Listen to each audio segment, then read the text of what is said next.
Welcome to Journey Through the Gate, Paranormal Portal Podcast, as we delve into the many questions and wonders brought on by the supernatural experience. What's on the other side of the gate? Let's find out together.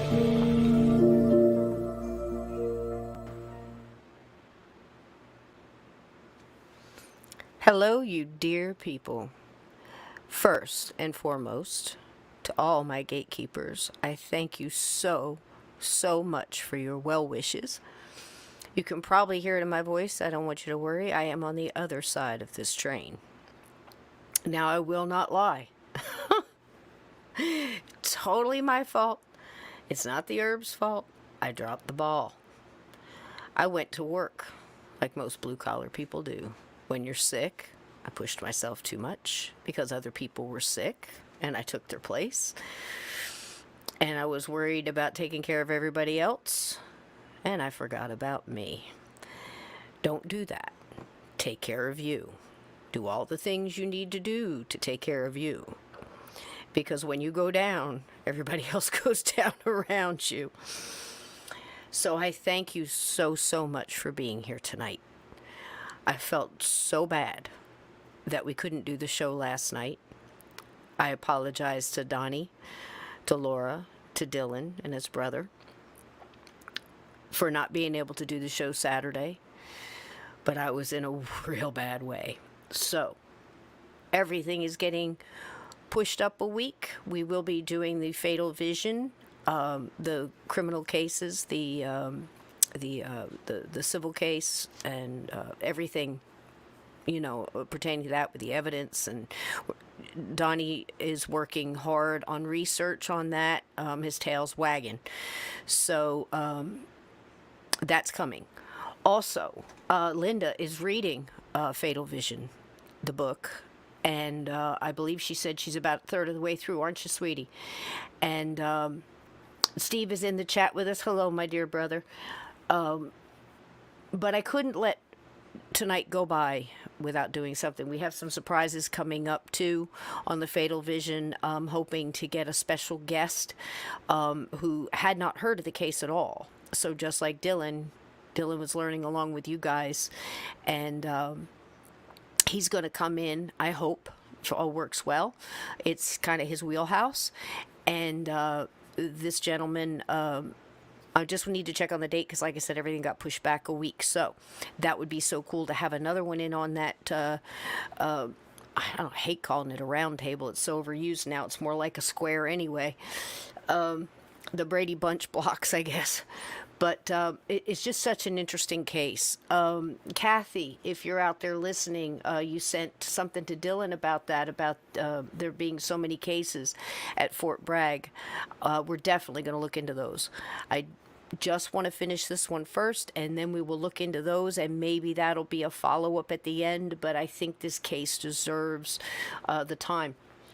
So I'm not going to be able to say hello to everybody because, like I said, just being up right, vertical or sitting up, you get dizzy. This stuff is a beast. But like I said, I am in front of this train. So, and I got a good distance on it. So as long as I don't trip up, I should be okay. So, hello to all my dear gatekeepers. Thank you again for the well wishes. And I know they were heartfelt. They made me smile, and I felt the love, and love is healing. And thank God you sent it, because I couldn't eat bacon. And I can't even express how that feels. Can you hear it in my voice? I couldn't eat bacon. I couldn't eat anything. But I am on the mend, and bacon is in my near future. So, for all the bacon you sent, for all the love you sent, my heart goes back to you. And we'll keep that love flowing tonight. Now, what do we have?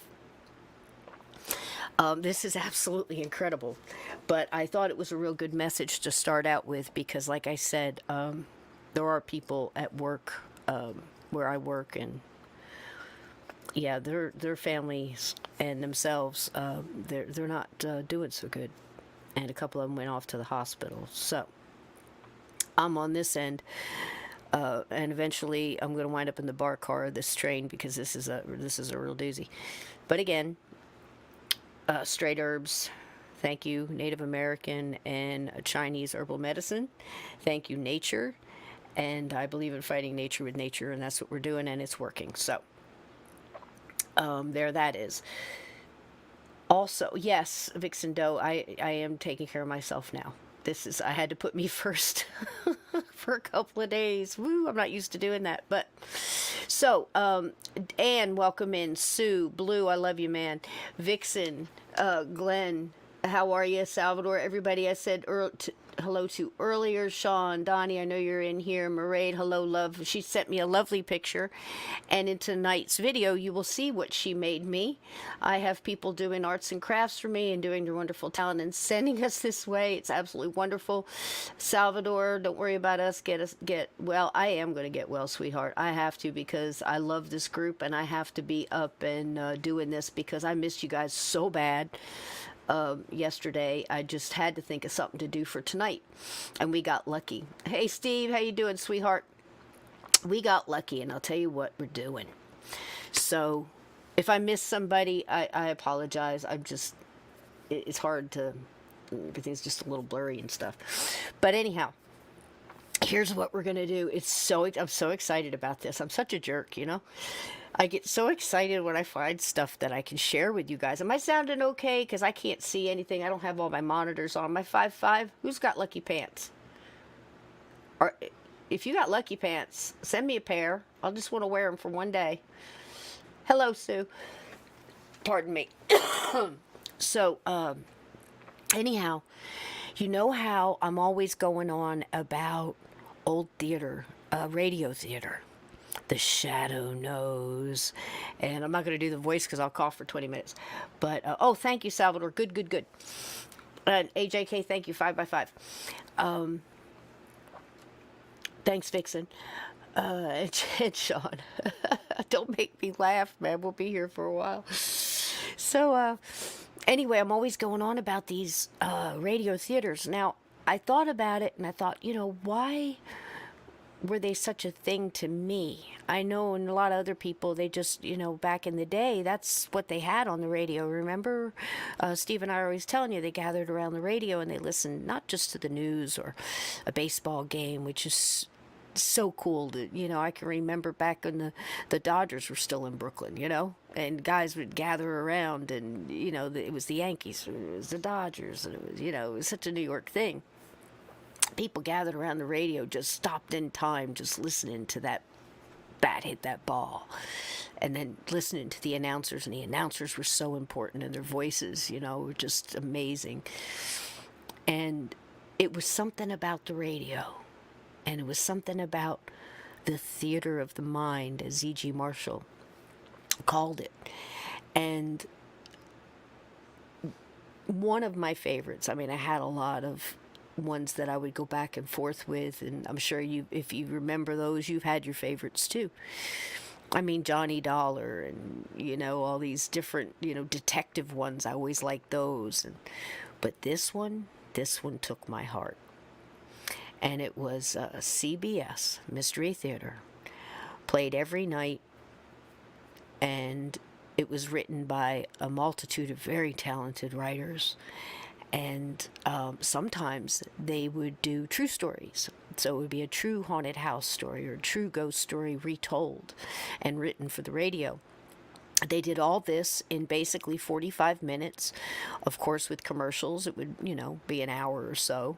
And it was the worst thing getting through those commercials, boy, waiting for the next part, what's going on? And I know, hey, Lakaya, welcome in. The Lakaya Show. I'm probably not saying that right. Please forgive me. Ted, how you doing? Thanks for your well wishes, hon. I saw them. Thank you. And Glenn, you too, honey. Thank you so much.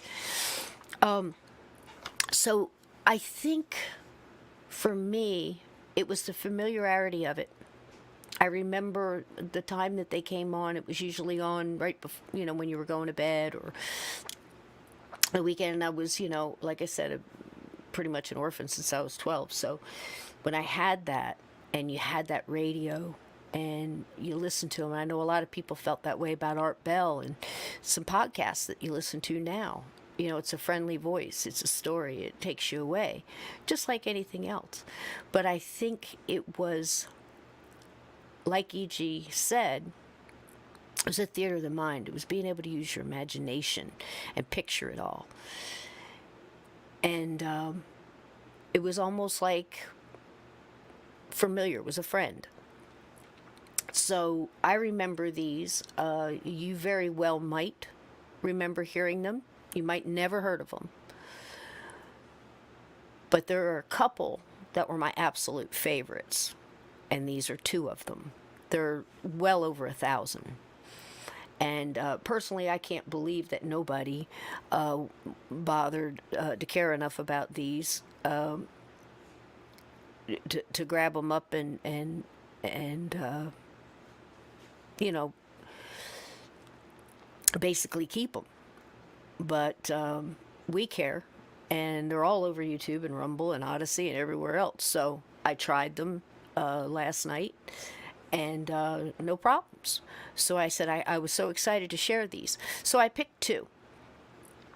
I'm going to play one, and then I'll come back and say a couple things about it, and then we'll play the next one. It's going to run a good hour, hour and a half, maybe a little over. I hope you'll listen along with me. I will be listening with you, and I'll be in the chat. Excuse me. And I'll be in the chat, but I got to go lay down. So this way we can all spend the time together, and I get to share two of my favorite episodes with you. The very first one is a true story, and it happened in 1974 in Long Island. Now, I'm going to tell you ahead of time, I've mentioned it before, a lot of the women in here are portrayed extremely fragile. It was just the way they did. Keep in mind, this was 1976 was the first running of this. And that was also the year I lost my mom. So again, these were like friends. If I wasn't reading a book, I was listening to music, I was listening to these, or I was, working on art or something along those lines, or working, period. And yeah, it's pretty raw, baby. And but I'll be okay. And I'm telling you what, the fumes off the garlic alone push this thing through so fast. There are people that have had this where I'm working, I'd say going on 2 weeks, which is the whole reason I didn't go to Hoover House, because I saw everybody else going down, and I said, I'm not bringing this to my buds, there's just no way. And it killed me, but it was the right thing to do, because you guys didn't want this, and I sure as heck didn't want you to bring it home to your families. So it was a responsible thing to do. So anyway, bacon. Yeah, baby, I know. So everybody give everybody bacon in here, because everybody deserves it. Bacon, popcorn, and love. So this story, I remember reading about the story, and then they did a short version of it. But the people you're going to hear in here are real. They really existed. Bryce was a fantastic investigator. Some of the things he says you guys might pick out, we'll talk about in the chat. Again, 76, man. They had a lot. They were on point. They were really on point. And it's amazing to me how a story like this can go on and happen so quickly, and it really did. I mean, it was over a couple of days. They pushed it into 45 minutes, but Bryce stayed there, and so did the medium. And they handled this, and they figured it out. And I think you're going to really, really like it. It's called, it's a CBS mystery, and it is called The Ghost with the Knife. And I hope you all enjoy it, and I'll be listening along with you. Here we go.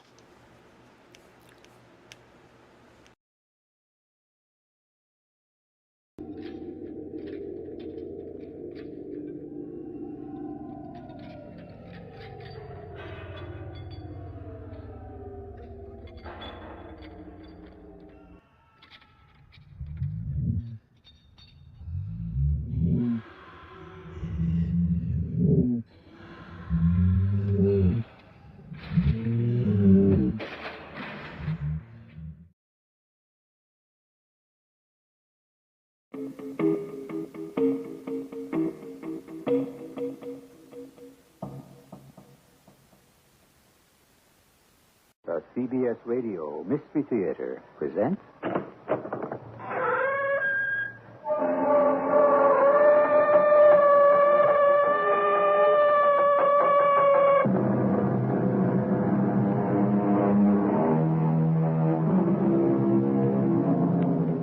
Come in. Welcome. I'm E.G. Marshall. 2,000 years before Christ, Antef, the Egyptian king of the 11th dynasty, had this inscribed upon his tomb: "There is none who comes back from the dead, that he may tell their state, that he may tell their needs. It is not given to man to take his property with him, nor is there one who departs who ever comes back again." Today, almost 4,000 years later, we have reason to believe this is not so. People do come back from the dead. Rebecca, what does the ghost look like? He's about 6 feet tall, has a beard, green pants, olive green, and he holds in his hand a long knife. How old would you say he is? About 30. Anything peculiar about his clothing? I'd say they were, what people wore in the 40s. My dad had pleated pants like his. So it's possible your ghost passed over 30 years ago. Passed over? Died. You see, spirits never grow older. They remain exactly the age they were when they left this world and entered theirs.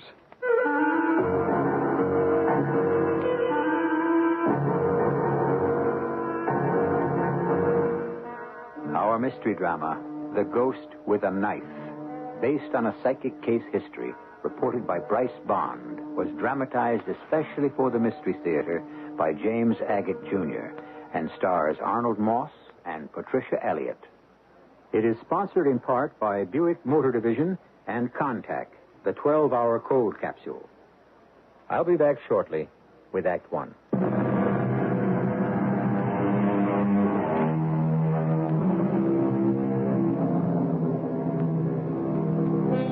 You sit around talking with friends, and someone asks, "Do you believe in ghosts?" For the most part, the non-believers are those to whom extrasensory experiences have never happened. But there are very many in this world to whom the spirits of another world are very real and active and cry to be heard.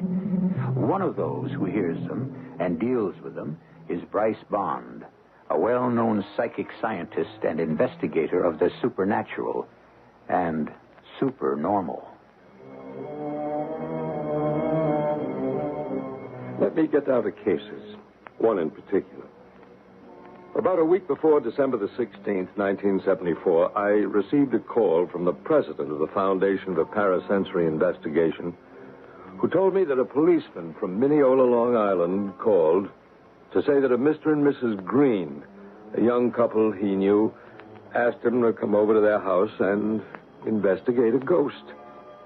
I set up a date with the couple and asked David Enters, a medium, a psychic, and also a photographer, to come along with me.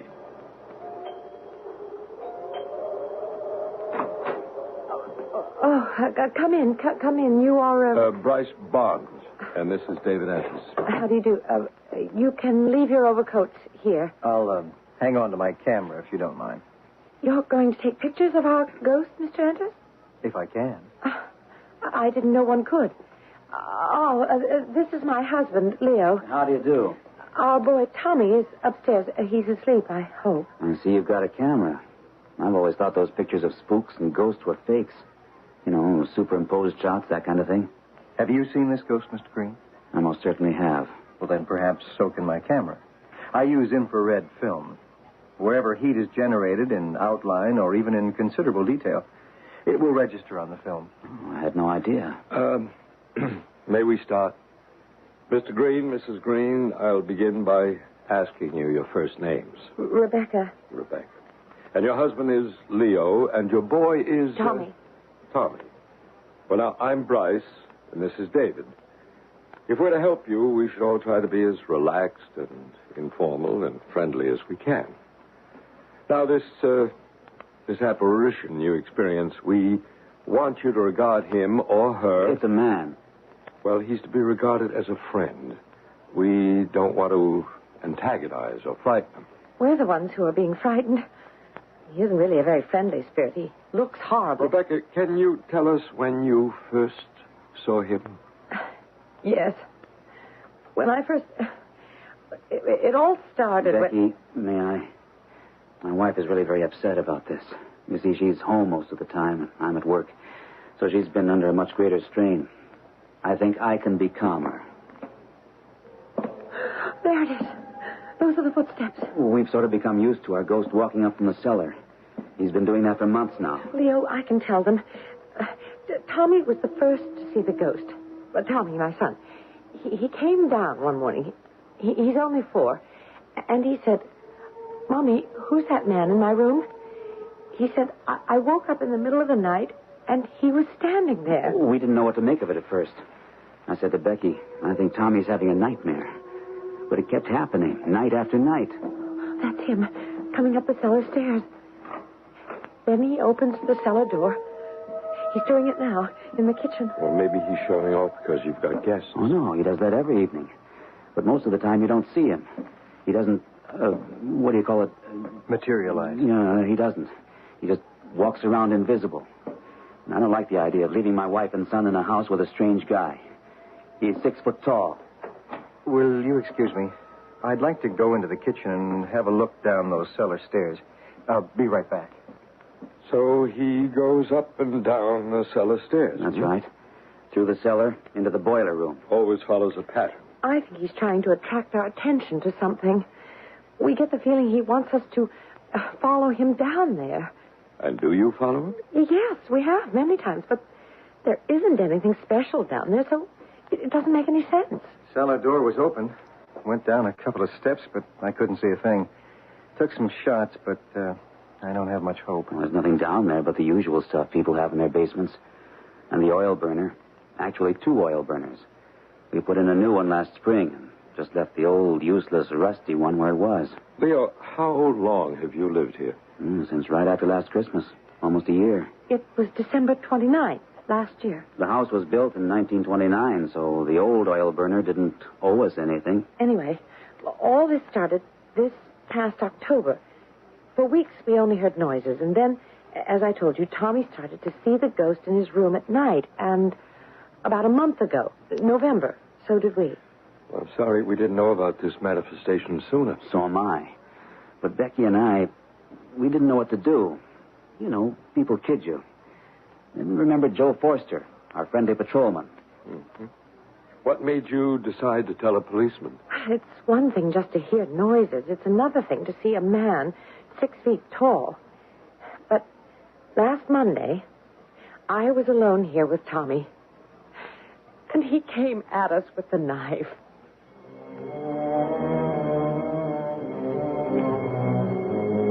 I've done many years of investigative work into the parasensory, but this was the first time I'd heard of a supernatural entity holding a knife. I gave the Greens a complete rundown of who David and I were, the extent of the work of the foundation, and said that we were quite prepared to help them immediately. You mean right now, this evening? As much as we can. Agreed? I should say so. Oh, yes. Rebecca, let's start by going upstairs to Tommy's room. That's where he first saw the apparition? Yes. But I wouldn't like to wake him. It's not necessary. And Leo, would you take David down to the cellar so that he can have a look around?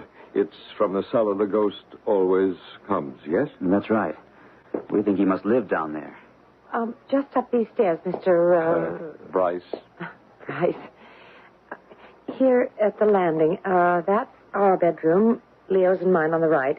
And Tommy's is on the left. Only Tommy has seen him inside his room.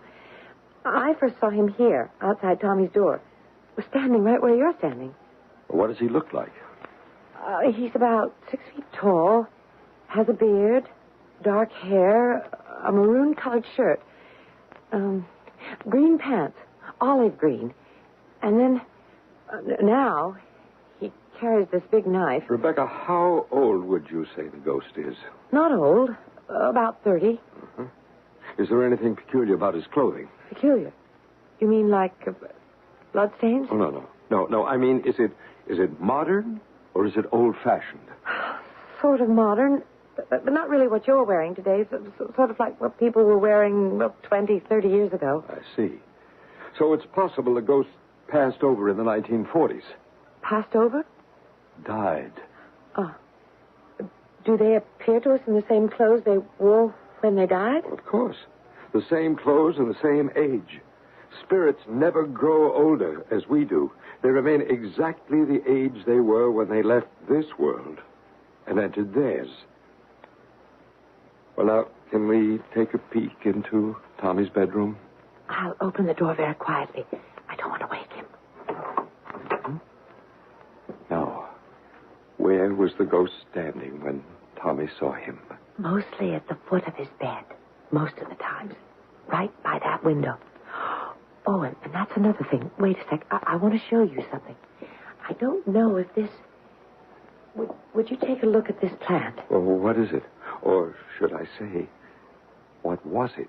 African violets. Could have used a little water. That's just the point.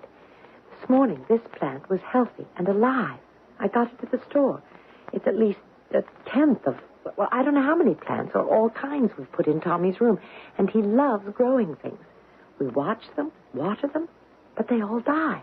Overnight, they shrivel up. Have you seen enough? Yes, I have. How does Tommy react to the ghost? Well, he's very little. Well, still... He isn't scared. But he's only 4. That's awfully young to understand fear. I'll tell you something I've noticed, Bryce. Whenever I go into Tommy's room, I feel good there. Can you explain that a little better? Well, in the rest of the house, I feel uneasy, almost like alarmed. But in Tommy's bedroom, it's really more peaceful. I've had the funny idea that maybe the ghost is protecting my baby, and that's why it feels good in there. Oh, there you are. Well, we explored the cellar. How's everything upstairs, Bryce? It's very interesting, David. As I said before, this ghost follows a pattern. No question about that. You saw nothing in the basement. Nothing visible, but I think, Bryce, we should consider that the old oil burner may have something to do with the ghost. Yeah, that had occurred to me, too, David.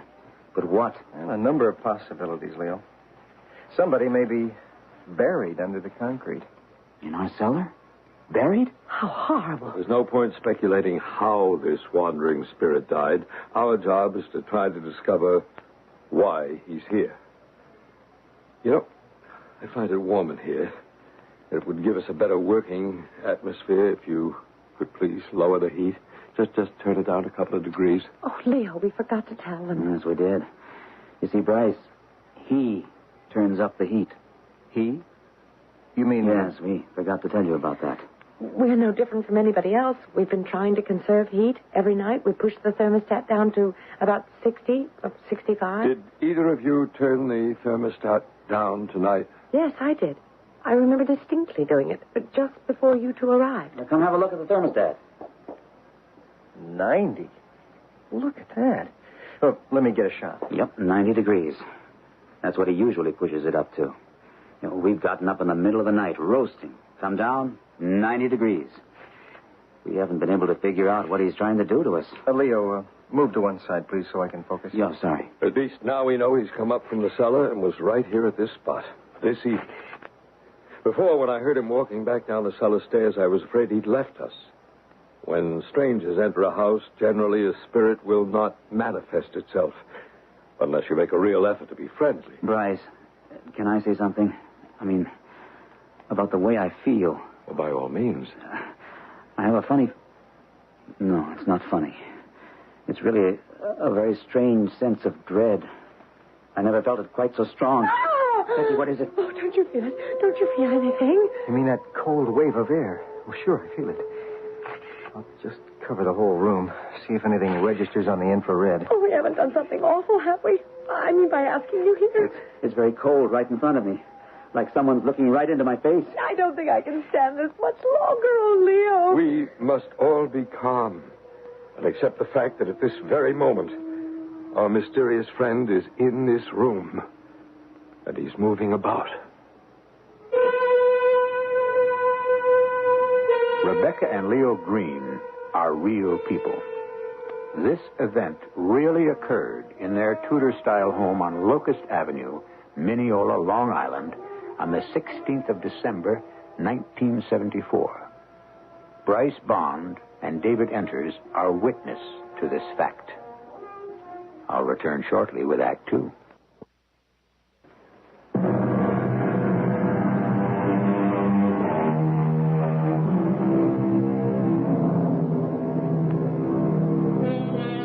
The lives of a young suburban couple and their 2-year-old son are suddenly turned topsy-turvy when their home is invaded by an apparition who appears to live in their cellar and wanders about their house day and night. To live in a house with a spectral stranger is unnerving enough, but when the ghost carries a long, dangerous-looking knife, it can be terrifying. Why is he here? Can he be made to leave? Bryce Bond, the parasensory scientist, picks up the account.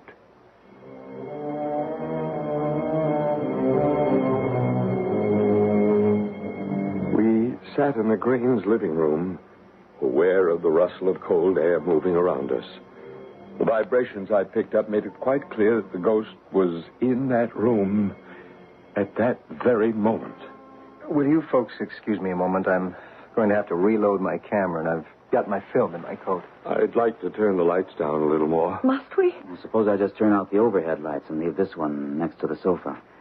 What about the candles on the mantelpiece? Oh, no. Leave those burning. That's all right. I'm almost afraid to look at the candles.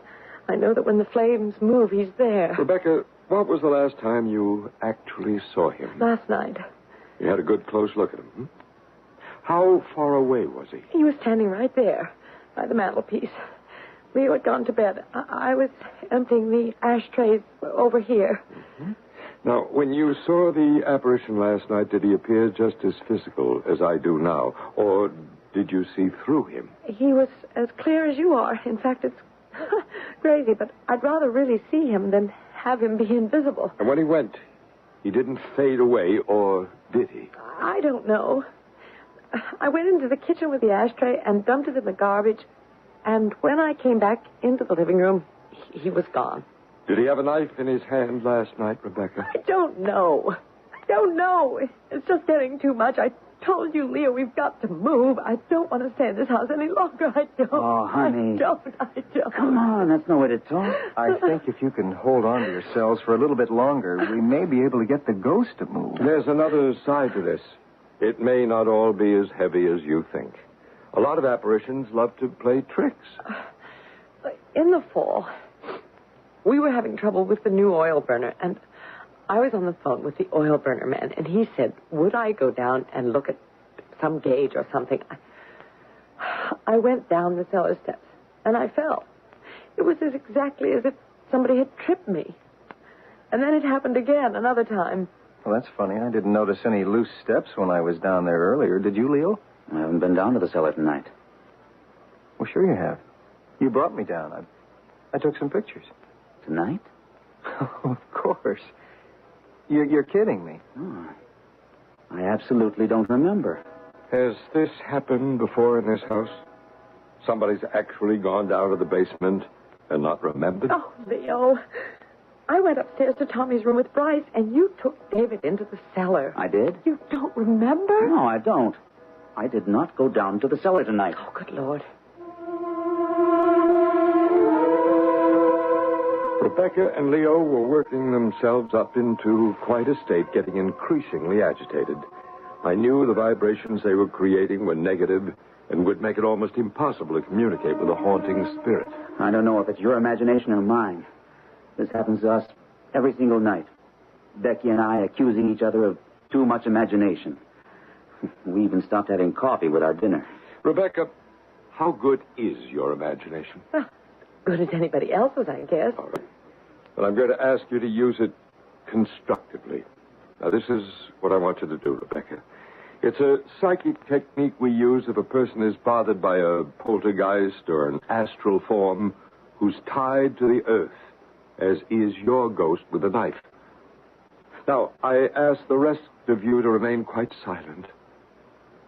Rebecca, I want you to imagine yourself in a ball of white light. Close your eyes. It won't hurt me. On the contrary, this white light, sometimes we call it the God light, because no evil force can penetrate it. Is the man an evil force? At this point, we don't know. He has a knife. I know that, Rebecca. But holding a knife doesn't necessarily mean he's a man with evil intent. His face. It's not a nice face. But just in case there is danger, superimpose yourself with, or let's say, contain yourself in a globe of white light. A large globe? Do you feel anything? Do you see anything? I have my eyes closed. I know that. But in your mind's eye, you should begin to actually see the white light. It's the light of protection, Rebecca. It's the light of love. I see it. The white light. I'm inside it. I see it. All right, David, it's time now. What's David going to do? More pictures? So David is also a medium. We didn't want to tell you that in the beginning of our session because sometimes people can't appreciate the sensitivity of a medium and they're somewhat disbelieving. But I think now you're both beginning to believe that we can help you. David, sit back. Be comfortable. Can you hear me? I can hear you, Bryce. Your presence is getting fainter. What's David doing? He's dropping into a trance. Yes. Yes. I see him. I see the man. He's tall. Very tall. David's standing up. His face. His face. That's the face of the ghost. David is making his face look like the ghost's. He wants to speak. He wants to speak through Bryce. He wants to say something, Bryce. No harm. No harm. I mean no harm. Why do you say that, Bryce? Thank you, Bryce. He thanks you for letting him use your voice. The ghost had used my own larynx, my throat, to say the words, I mean no harm. This had never happened to me before. Usually it's the medium who speaks for the spirit. We then brought David out of his deep trance. Naturally, he remembered nothing of what had occurred since he's the conduit between the two worlds. I then proposed we examine every room in the Greens' house for vibrations, starting at the top. All of us went up the narrow stairs to the attic. Bryce, would you take over now? I'm going to try for some more pictures. Sure. Rebecca, Leo, let's turn out that electric bulb hanging there. It's better if we're in darkness. Remember, when you can't see the ghost, he also is unable to see you.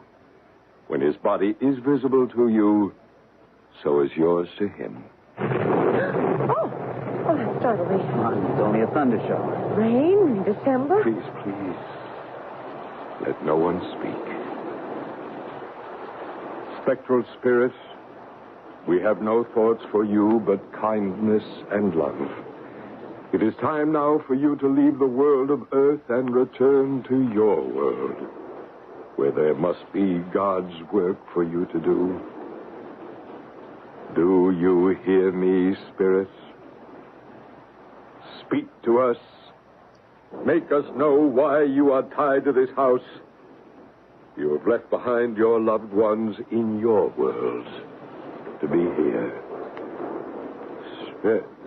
Spectral spirit, why are you in this house? What do you want to say? Oh, I feel the weight. Something was taking possession of me. My head became heavy. It was hard to breathe, to get my words out. The spirit was trying to come through and tell me something. At last it passed, and we left the attic. On the second floor, we checked every room. Little Tommy's, where he lay asleep, had the warmest vibrations. Leo and Rebecca's very cold and unusual vibrations. David took pictures everywhere. Bryce, shall we do the exorcism now? I was just going to suggest that. Every room. Exorcism? Isn't that some kind of spooky religious thing for witches and devils and, well, I don't know what? Leo, you've been seeing too many horror movies. We're not about to exorcise a person, but the rooms. But isn't that, well, kind of sacrilegious? No, not at all.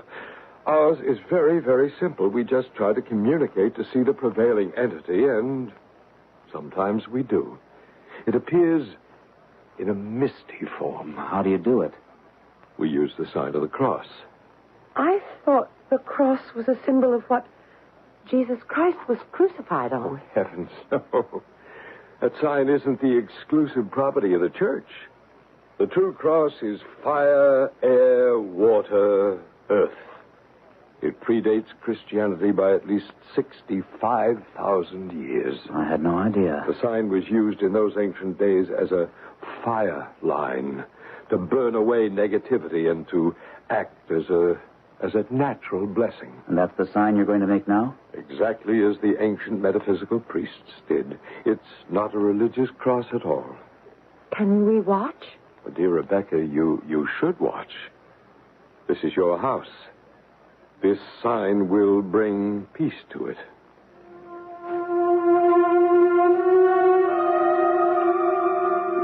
We blessed all the walls of every room with our perfect cross. David and I both making large hand movements up and down and from left to right. What do we do now?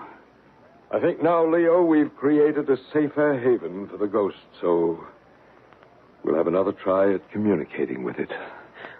Why do you have to keep talking to that thing? That awful ghost with a horrible face and that knife. Why don't you just make him go away? We never did anything to anybody ever. Don't you see, Rebecca? If we can get it to tell us why it haunts you, the whole mystery will be solved. Now it's an it. Before it was a him. Is it real? Is it unreal? A thing or a person? Oh, it's too much for me. Bryce, may I explain? Please do, David. Look, Rebecca, Leo, the spirit world is not a world where there is no life. Those spirits, like the ghost with the knife, they have just as much love and compassion as you and I. And that's They why have love and compassion and act like he does? I'd say even more love. There's a reason for him being here. There is. I suppose I shouldn't be making such a fuss. Maybe he is just trying to tell us something. Well, that's what I'm hoping, Rebecca. So will you bear with David and with me? And that's 12 o'clock. Let's have another go at it. David? Leo, Rebecca, will you give us a chance? We do know what we're doing. 12 o'clock. Rebecca, I'm going to ask you again to turn out the lights and just leave the candles burning. David doesn't need much light to find his way into the other world.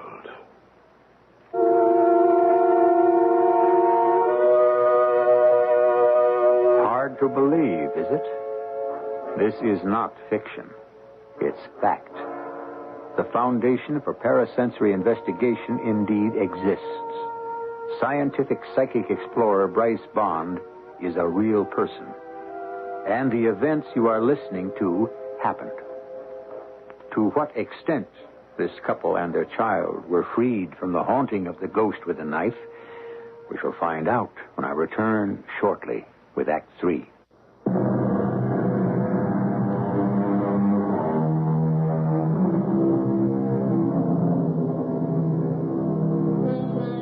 When you enter a new world, you are a stranger until you learn the language.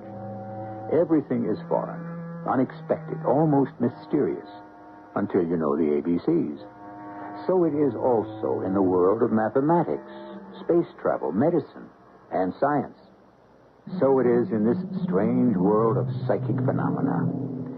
At last, Rebecca and Leo Green are trying to understand the key to it, as well as the key words to free themselves from this astral visitor. Bryce Bond continues.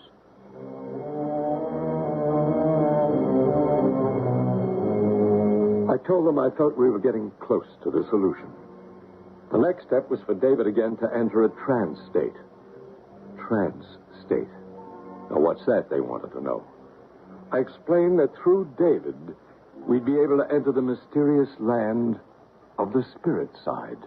I'm sorry I acted like that, Bryce. It was stupid of me, especially when I believe we're on the home stretch. I really do want to know. So do I, every step of the way.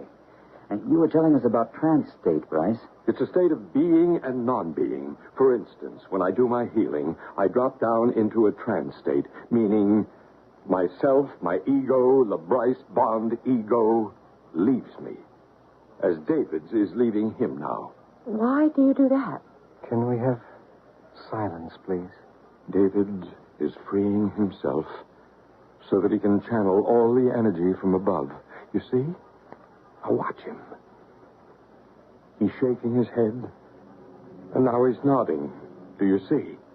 I mean no harm. I mean no harm. Neither do we, sir, let me assure you. We wish you no harm, and we believe you wish us none. No harm. No harm. I want you to listen to me carefully, Spirit. Here on Earth, it is now winter time, December. In a little more than a week, it'll be Christmas. Do you remember Christmas? The time of goodwill to men and the time of peace? The year is 1974. Understand? 1974. That's right. That is the year it is today. Now, can you tell me when it is you passed away, passed over? I'm glad to talk to you. You have opened the gate for me to talk to you. I'm also glad. Do you remember what year it was you passed over? When? You say... Winter or summer? About like this time. Snow and cold outside. Do you remember the year? The year you died. I don't remember the numbers anymore. What do you remember? I can tell you how it was.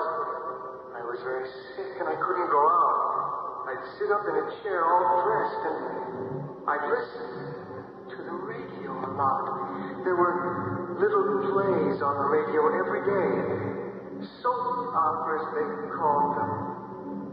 I lived a whole year listening. They kept me alive. I didn't want to leave them. Nobody would let me out of my room. And I hadn't put it right. What hadn't you put right? I knew as I lay there, I hadn't fixed it right. It would go wrong. What is it that would go wrong? I want to tell them. Is it something you want to tell Rebecca and Leo and Tommy? I love little children. What is it that's troubling you? Do you want to tell them something? You are warning them. Is that it? What harm? What harm? Rebecca and Leo and Tommy don't know who you are, but they love you. The strength of their love is wishing you to tell them. What harm?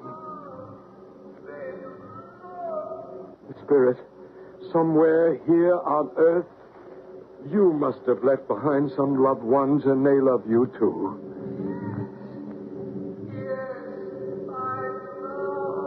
Can you hear me? Can you hear me still? The ghost has gone. Oh, Are you all right, David? Yes. He was very strong, wasn't he? We almost found out why he comes here. It's something he's left undone. Thank you, David. Won't our ghost come back? I hope so, but I don't know.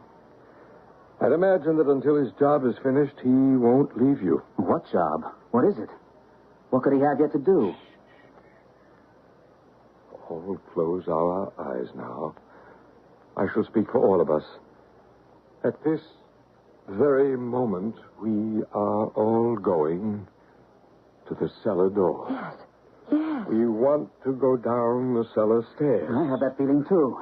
Yes. A sense of urgency. Now. We must go now. Yes, we mustn't waste a moment. There was no question about it. It was a pull as strong as gravity. We all knew we had to go down to the basement. I led the way, and then, strangely enough, like Rebecca had done before me, I too tripped on the last step and almost fell. There he is. Over there. By the cellar window. Oh, yes. I hope I've got enough film left in the camera. He's coming this way. He's moving over to my workbench. Friend, what is the warning you have for us? Show us. He's doing something with his foot. Remember, dear friend, we wish to help you do what you have left undone. Then you can return to your world. Can you hear me?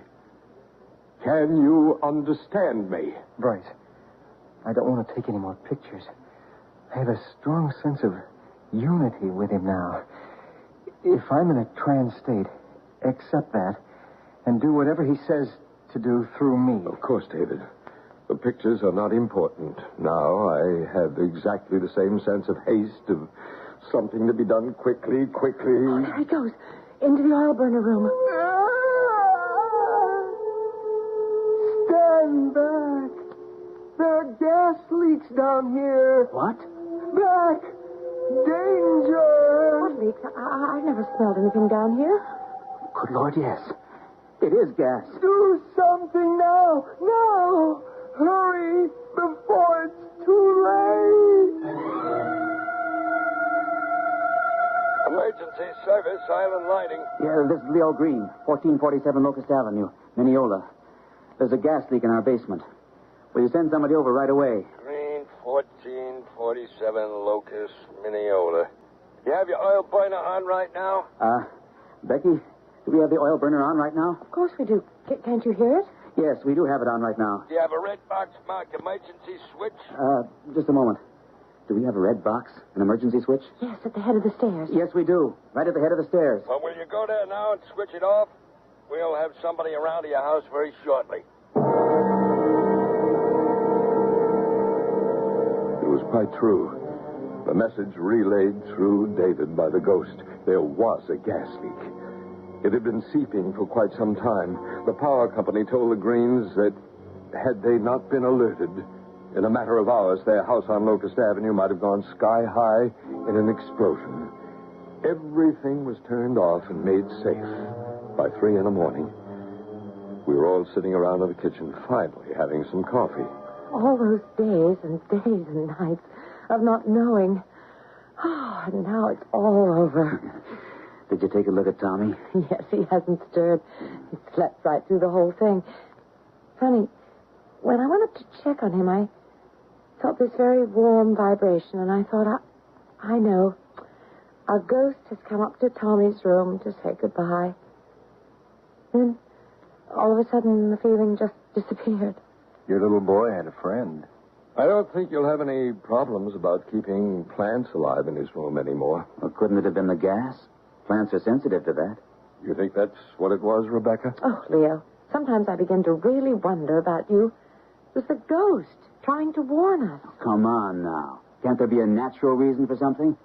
Everything can't be explained by the supernatural. But there was no gas leak anywhere near Tommy's room.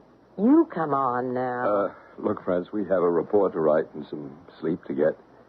Thank you for the coffee. Oh, Bryce, you and David were real friends. Been an experience I don't think either of us will ever forget. I'd say on the whole, we had a very peaceful reaction. Don't you agree, Bryce? Oh, yes, indeed. This ghost with a knife, he was quite a peaceful entity.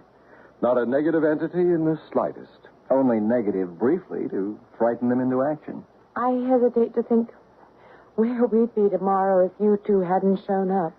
Who knows? Possibly our friend the ghost would have still found some way to warn you. When I think of it, he did everything short of ripping the thermostat off the wall. And still we didn't get the message. Nice fellow. You know, towards the end there, I sort of wished I could have gotten to know him better. You don't think you'll be back? I doubt it. Not even for a short visit? Well, good night, all. Where did you put our coats? Oh, I'll show you. Good night. And thank you, everybody. We'll let you know if my pictures show anything. I mean, David, didn't you feel that way? That you'd like to have known the ghost better? I would. Leo, who knows?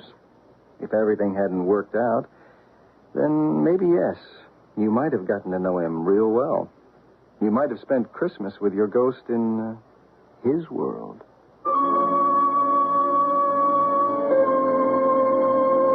Today, at the Greens' house in Long Island, there are no more mysterious footsteps.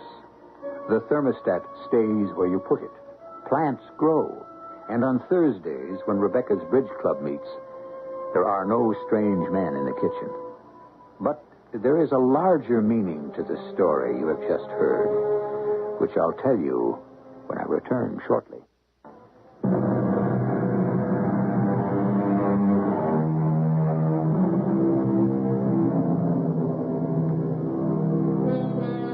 You have heard how, step by step, a higher intelligence tried to communicate danger to an average couple living in an average town.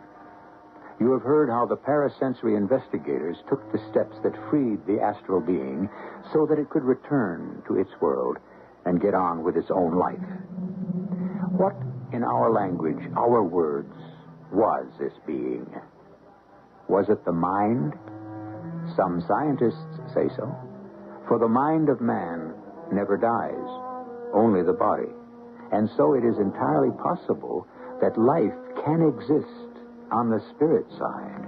And perhaps one day we shall all find out why and how. Our cast included Arnold Moss, Patricia Elliott, Bob Caliban, and Gordon Gould. The entire production was under the direction of Hyman Brown.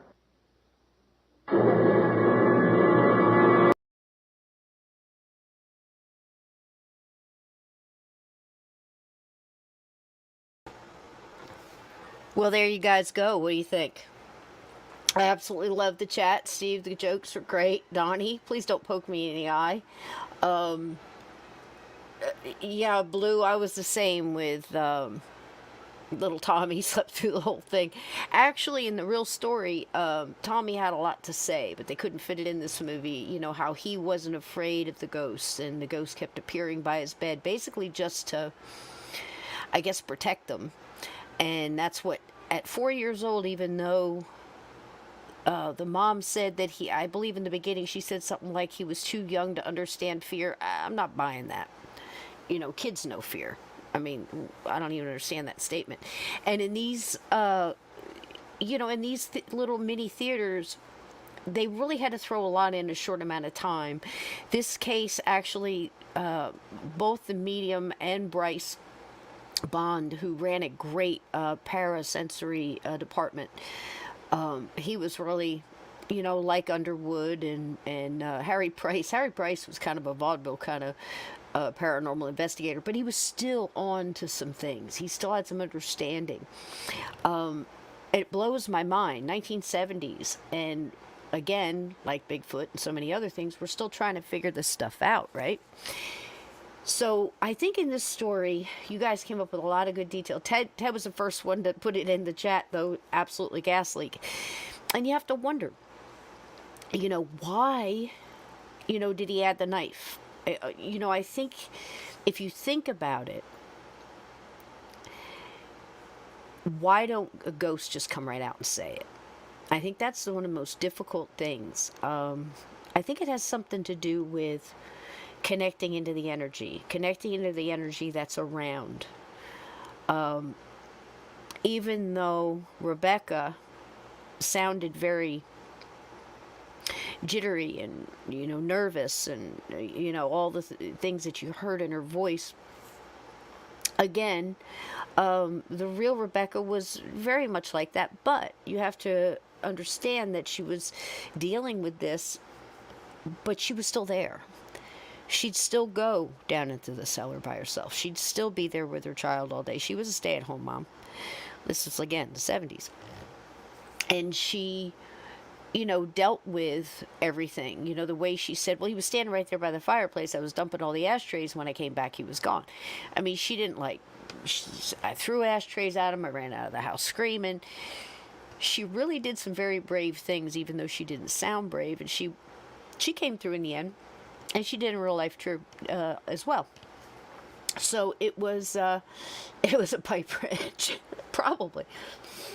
But that's the way they portrayed this, and I think, for the title, it sounds like the ghost with a knife. It sounds scary.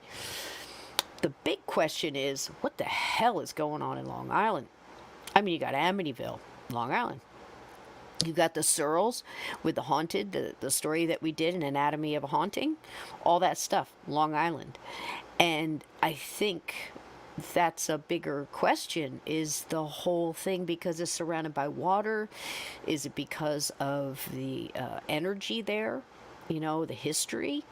I mean, go way back. I mean, anything that has water draws people, indigenous people, tribal, the whole shebang. You have massacres, all kind of things. So, I don't know, but it seems to be an awful lot of stuff coming out of Long Island that, whew, big time haunted houses. So, that was one of my favorites. I liked it because, I had the full beginning, middle, end. Of course, it was my favorite because the ghost crossed over. And something at the end always fascinated me, because that's one thing, and you paranormal investigators out there and people that really dig into this kind of thing,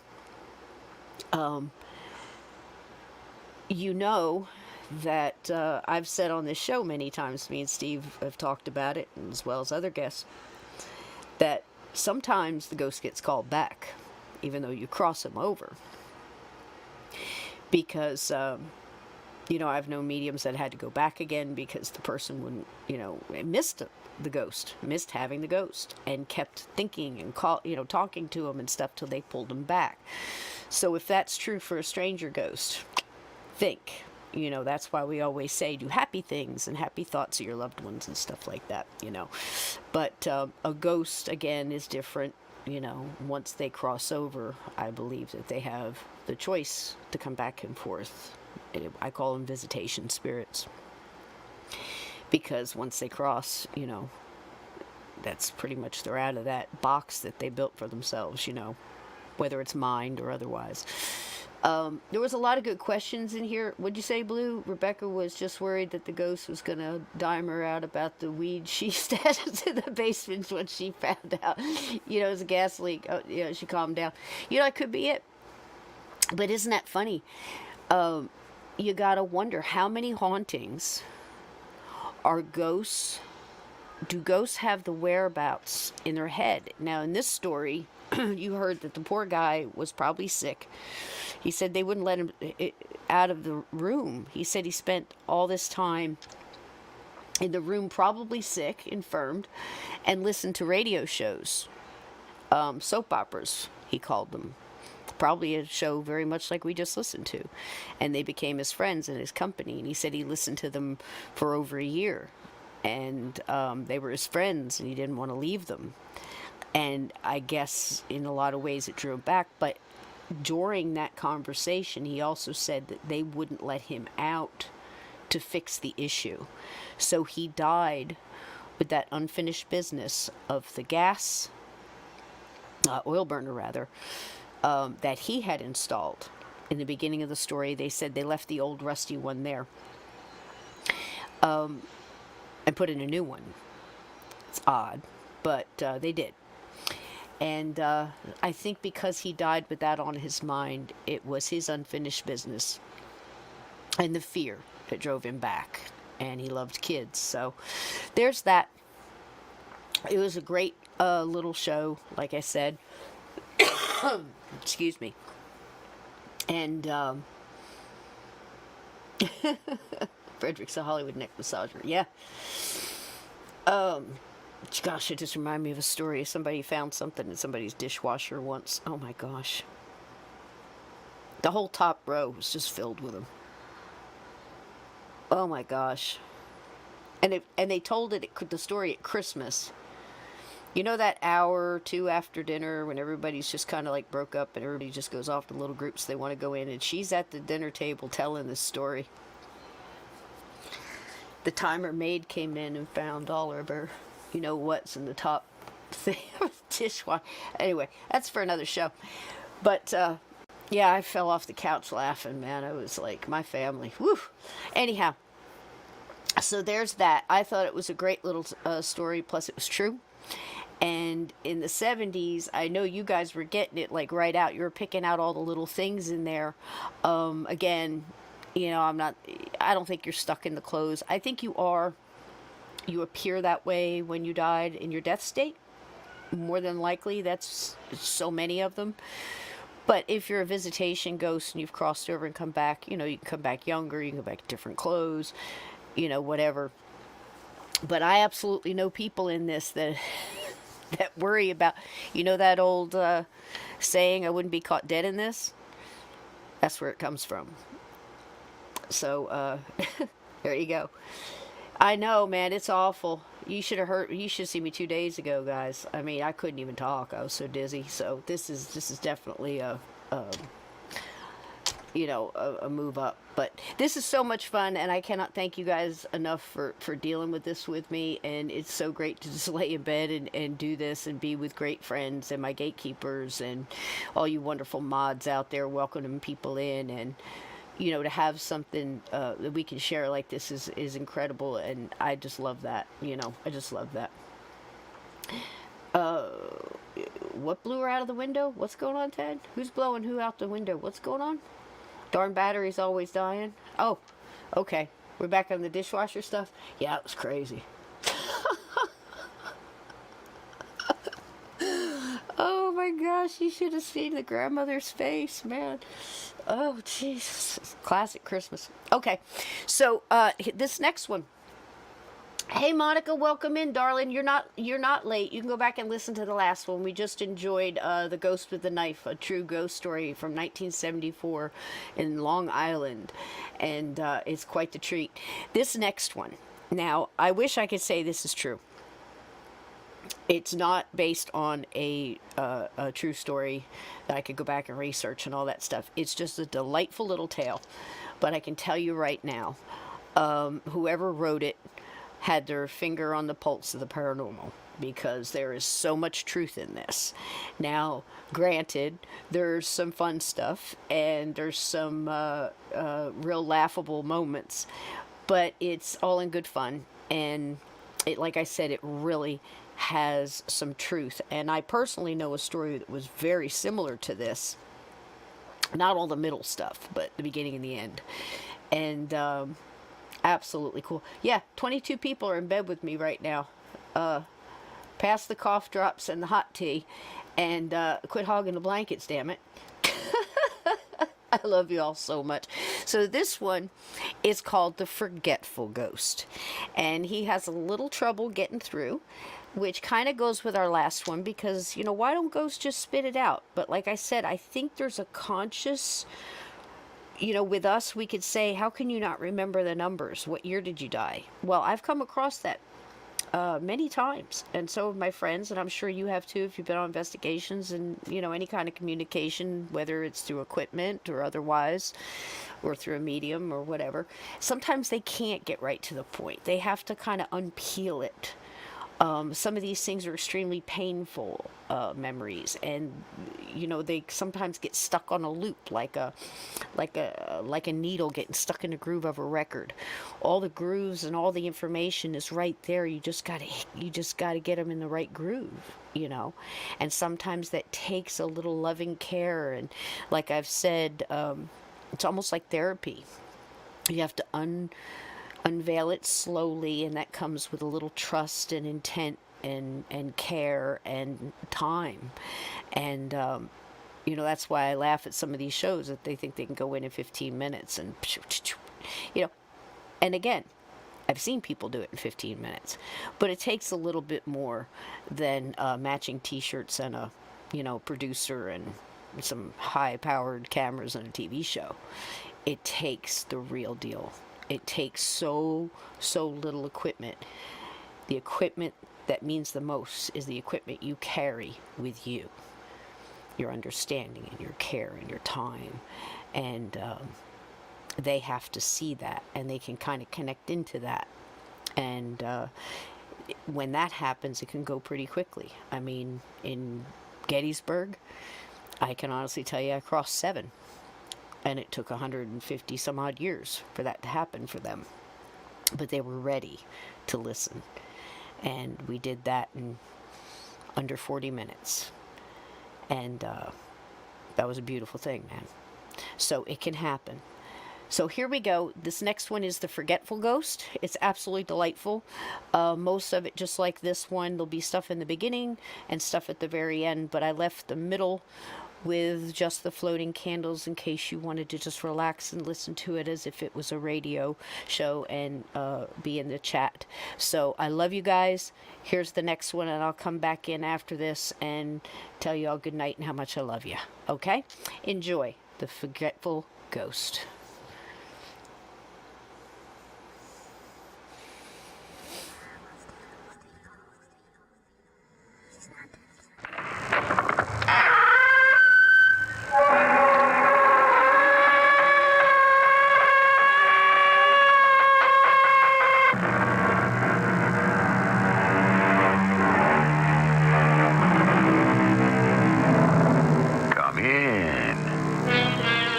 Welcome. I'm E.G. Marshall. Are you familiar with the phrase, suspension of disbelief? I don't know who first coined it, but it means, of course, the willingness to accept an occurrence or a story that is not based in logic or demonstrated fact. Without it, there would be no children's fairy stories, no myths, no fantasies, no legends. Without it, naturally, this story could never have happened, even though you're about to hear that it did. Sam, look out! That truck! Turn the wheel, go off the road! What? What do you want to be, a ghost yourself? That truck! Do as I say!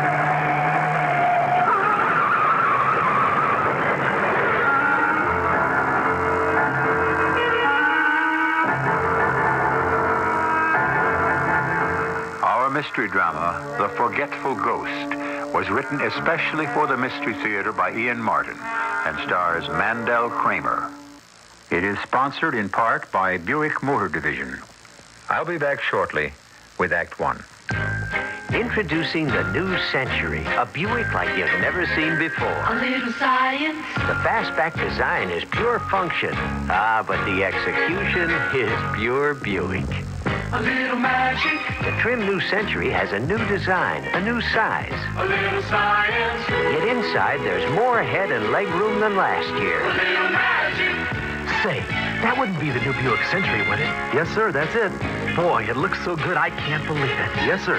And all that room and luxury in there. I mean, it's hard to believe, you know? Yes, sir. Hey, can I ask you a question? Yes, sir. How'd you guys do it anyway? Sir, you'd never believe it. They surely will astound you. The amazing things you see. The cars they're built, the wonders work. How can such things be? A little science, a little magic. A little science, a little magic. A little science, a little magic.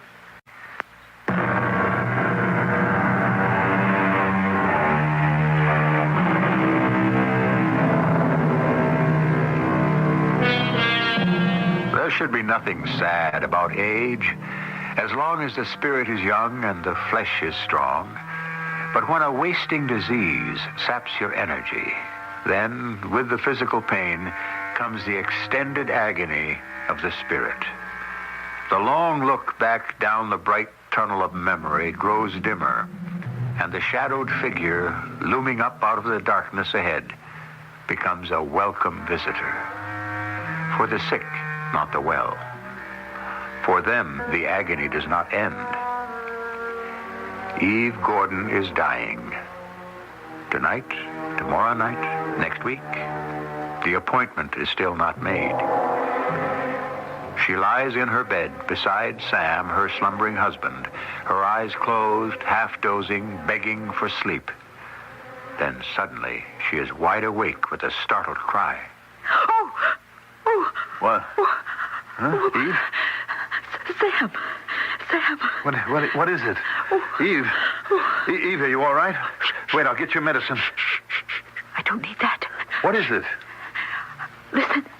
But Eve... Listen. I don't hear anything. What should I hear? How can you hear? You don't listen. Hush. Nothing. You hear anything? No. Not now. Well, what did you think you heard? There's someone in the house. Well, if there was, he must have gone. No. No, he's still there, I tell you. How can you know? I just do. Oh, what's he here for? A robber? You want I should call the police? No. Oh, I think he must be gone by now. I don't hear him anymore. Look, how about you take another pill, honey? I don't want any more pills. You got pain? No. Just, I'm jumpy, like. I can't sleep. How about a nice hot chocolate drink? Oh, well, it might be nice, but no. I don't want you going downstairs. Honey, the house is closed up tight. No one could get in. Just the same, why take chances? He might be armed. Who? The man downstairs. I thought you said he was gone. Well, I don't hear him anymore. I'll tell you what, I'll get my hickory walking stick from the hall stand at the bottom of the stairs. That's as good a weapon as an Irish shillelagh. Okay? Yes, if you promise. What is it, honey? Oh, nothing. No, nothing. You get me some chocolate. That'd be nice. All right. I'll be back as soon as the milk heats. Sam? Yes? Don't forget the walking stick. Just in case. I won't. So here I am, going down the stairs in my own house. And the last thing that's going to worry me is my wife thought she heard a prowler. What worries me is my wife, Eve. Nearly 40 years together. Wonderful years, and we both know it won't be long now before she's taken from me. According to the doctors, she's on borrowed time already. She's only holding on. It's just like Eve. She knows we have an anniversary next week. Oh, Lord, what will I do if I have to face it alone? I'm at the bottom of the stairs now, and suddenly I'm snapped out of all my inner thoughts. My senses are very alert. I'm aware that it's very quiet. Very quiet. That hour before dawn, I hear little noises. A whisper of wind outside. The house moving in its sleep. The sound of my own footsteps and my breathing. Did I make a noise? Or was it someone else? Could Eve have been right? Was there someone else in the house? I reach for my walking stick, jarring the other canes and umbrellas in the stand. I think I hear that sound again, like the scurrying of a mouse or a rat. Without turning on the light, I head for the kitchen, the stick raised over my head, and there, as I snap on the light, I see him. A strange, little crumpled-up man with a stark white face, a long, thin nose. No, please. Please don't hit me. What are you doing here? I can explain, honest. Just please don't hit me. It wouldn't do any good, you know. It'd go right through me, you see. But it hurts just the same. What do you mean it would go right through you? Well, just what I said. There's nothing to me, you see. Well, you don't look like much. That's a fact. Well, it never was. Come right down to it. Never weighed a pound over 135, even before I passed over. Passed over? That's right. Oh, you didn't think I was real, did you? I mean, you take a good look, you can see right through me. I can. You mean you're a ghost? I guess that's about the size of it. Well, what are you doing here, haunting me? I don't even know you. Do I? No, I don't think so, not to the best of my recollection. Then what are you doing here? Well, now, you see, that's a long story. I don't think we should go into that right now. I haven't time for any hard luck stories. I have enough problems of my own. Yeah, I know. I have to make some hot chocolate for my wife. She's sick. You know? How? I don't know. Just somehow I do. Oh.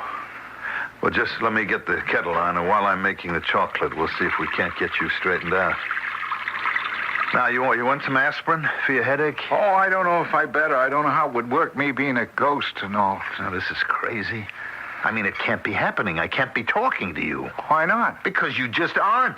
I mean, there is no such thing as a ghost. Well, you don't believe the evidence of your own eyes? I'm afraid of what my eyes see. The doc must be right. I'm getting hypertension, high blood pressure. I'm seeing things. You're seeing me. I can't be seeing you. Ghosts are invisible. Oh, we are. I mean, I am, except to you. Then how can I see you? I don't know. You're different somehow. I wish I weren't. Sorry to be a nuisance. Look, I wish you'd just go away and leave me alone. The water's hot already. I have to make the chocolate now. Take it up to my wife. Well, where would I go? It's cold out and it's raining. Well, don't you have somebody of your own that you can go and haunt? Well, I have a daughter, Margot. Fine. Go haunt her. I can't. She's all the way up in Pawtucket. Pawtucket? Rhode Island. It's too far, and I haven't any money. I'll be glad to lend you some. I'll give it to you if you'll just go away. No, please don't throw me out. What's the matter? You don't want to visit your daughter? I don't think so. I'm not welcome there anyway. And see, it's so dangerous. What do you mean dangerous? Sam, are you all right? Now we've disturbed my wife. Yes, Eve, I'm fine. But you've been so long gone. I started to What worry. are you doing out of bed? I've been laying there going out of my mind, and I thought I heard you talking to someone. But there's no one here. What do you mean? There's... Oh, Sam, darling. Oh, what have I done to you with this long illness? What have you done to me? You haven't done anything, Oh, sweetheart. yes, I have. Oh, I've got you talking to yourself. You're on the edge of a nervous breakdown. I'm not any such thing. All right, now, no, shh, baby. Just come up to bed. I was just going to bring you the chocolate. Bring it, and a cup for you.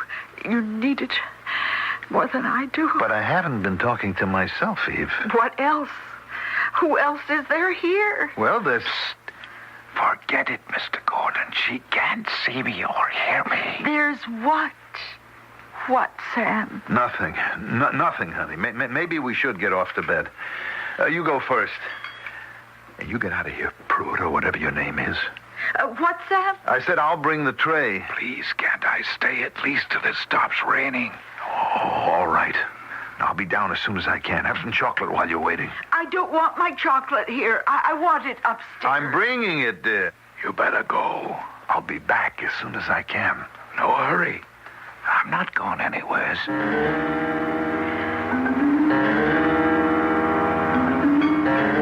Oh, the chocolate was good. Oh, I'm sleepy now. That's good, precious. You just lay back. You need your rest. So do you. Oh, don't worry about me. Oh, it's been a long time, Sam. A wonderful time. A beautiful time. It's time for me to go. No. No, don't say that. A burden is all I am. And the strain is too much for you. Eve, you don't understand. I don't know how to explain it, but there is someone down there who... Oh. All right, my darling. That's right. You sleep. How could I explain it anyway? How can I explain it to myself? There is or there isn't.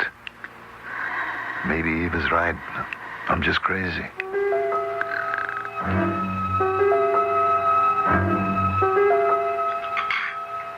Look, the thing to do is to get you back to your daughter. Oh, but I told you, I don't Now, think I've been doing some thinking.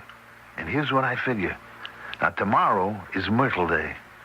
It's what? Myrtle, my wife's sister. She comes one day every week to, spell me with Eve. Makes Eve feel better. I should have a day off. So I'll drive you to Pawtucket. Oh, I hate to take you out of your way. Look, it's something to do. Usually I don't know how to fill my time. I just stay away to make Eve feel better, to please her. Now, look, you'll be able to travel by car? I mean, that's no problem? Oh, I used to get car sick. But maybe now I wouldn't anymore. Let's hope so. Tomorrow morning, as soon as Myrtle gets here, we leave for Pawtucket.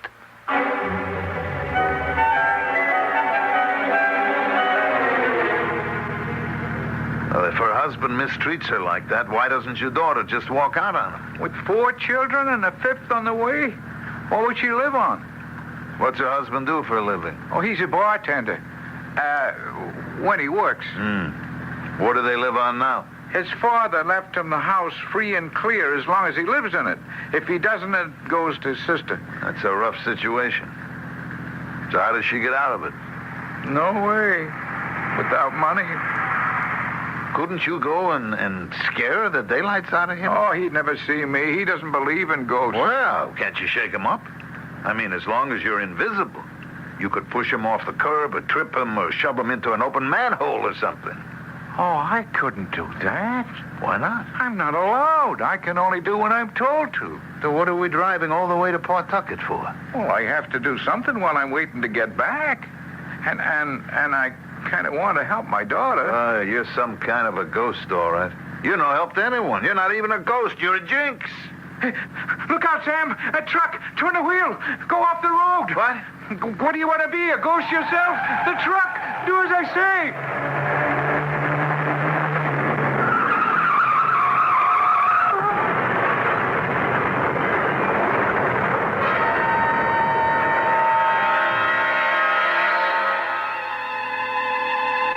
Now, what was that? What happened? Has our mild, ineffectual little ghost turned out to be some evil spirit who has lured poor Sam Gordon to a violent death? Or is he just a creature of Sam's disturbed, worried, haunted mind who has led Sam to seek a way out from the long horror of watching the wife he loves die by degrees? We'll know more when I return shortly with Act 2. I'm chewing gum again. Big deal? It is to me. I had to give up gum because it stuck to my dental work. But with Free Dent gum from Wrigley's, I can enjoy chewing gum again. It doesn't stick. Fact is, until I found Free Dent, I'd forgotten how fresh and clean my mouth and breath could feel anytime. Free Dent in peppermint and spearmint. You'll like it. Feel free to chew Free Dent. It won't stick to most dental work. Free Dent gum.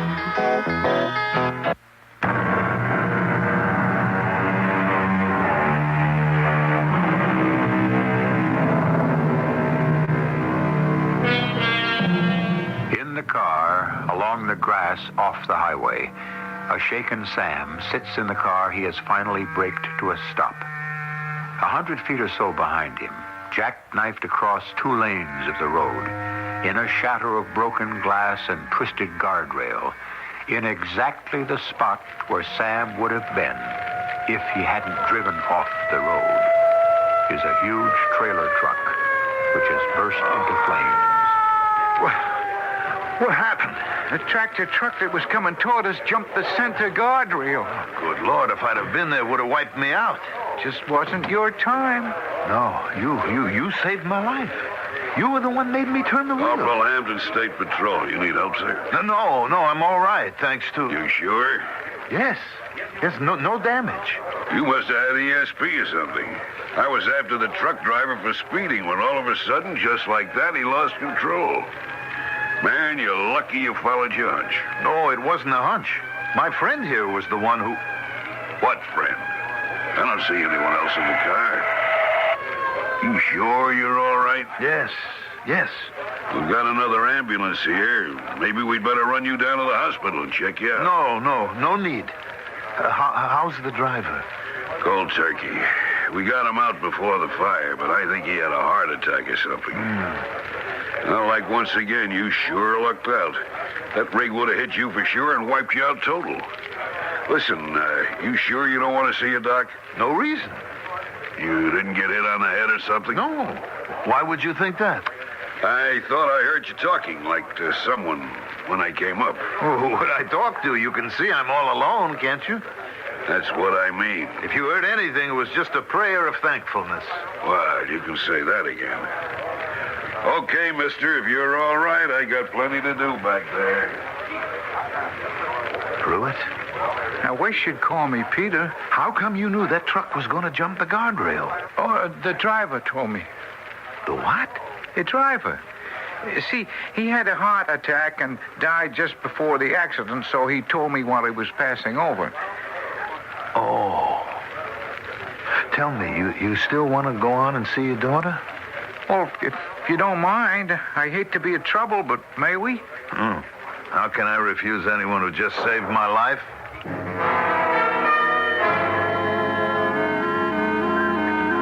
Well, Peter? What's that? We're going to just sit here, watch your daughter and the children playing in the backyard? Oh, what else? Well, don't you want to go and see them and talk to them? What's the use? They couldn't see me. They wouldn't even know I was there. How do you know? Your wife, she couldn't. The cop, he couldn't. All the people who trample me when I'm in a crowd, they can't. Nobody can. Except me? Except you. How come I can see you? I don't know, Sam. But what would I do without you? Thanks. See, the kid on the swing?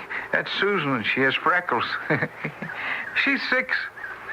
The twins are Patrick and Michael. They're 4 now, I guess. And Melinda's the 8-year-old. Little mother, look at her. She's a lifesaver for Margot. And one more on the way. What are they going to call that one? A boy? I don't know. A girl, I guess it ought to be Deirdre of the Sorrows. They look like a happy little family to me, playing in the backyard. Sure they are. When he's not there, he spoils everything for him. There. See, will you look at that? That's the villain of the piece, huh? Yeah, big son of a gun. Yeah, and he's as mean as he's big. Oh, look at that. He just smacked one of the twins for nothing. Can't you do anything to stop it? I told you, Sam, I'm not allowed. Well, couldn't you have before? Why do you think I'm where I am? You mean he murdered you? Well, not exactly. What do you mean? I tried to break up a fight one day, and he knocked me half across the room. I fell and hit my head. I was out for nearly 5 minutes. And then I thought it was all right. 2 weeks later, I had what they call a stroke. It wasn't. It was a blood clot from the time I fell. Didn't you go to the police? I'd passed over before I found out. With no way to get back at him? No. It's very frustrating being a ghost. It can get pretty frustrating just being alive, too, Peter. When I think of all the wonderful things I might have done for my poor wife, If what? Nothing. It's only money. Money? Don't knock it. Can solve a lot of problems. And cause just as many. I ought to know. Me too. But how come you? I have a friend, Mo Beck. Friend. Every morning and evening on the train, commuting, we play a little gin game. Twice a week, Tuesdays and Friday evenings. Little friendly game. You know, when I was having trouble meeting Eve's hospital bills and all, I figured up over the years how much Mo took me for.